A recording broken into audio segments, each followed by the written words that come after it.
Hi everyone, this is Paul Klee of the Gazette and Gazette.com. I'm joined by Mr. David Ramsey. Shortly after the Broncos dispatched the Cincinnati Bengals 20-17 in overtime, Mr. Ramsey, what is your takeaway tonight at Mile High? Well,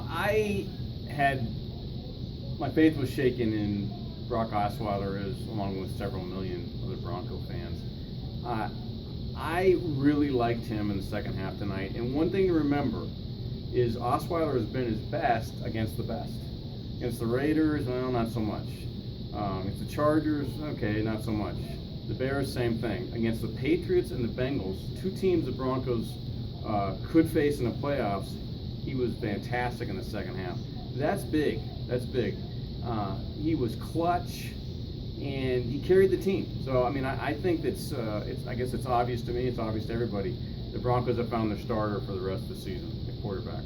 It's a really good team they beat tonight. And Brock had to go 115 passer rating, which you're going to take that every Monday and every Sunday.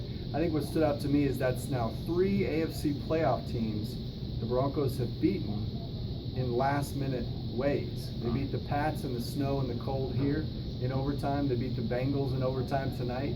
And, of course, that game in Week 2, way back in Week 2 at Kansas City with Brandon Marshall's fumble return, Bradley Roby's fumble return.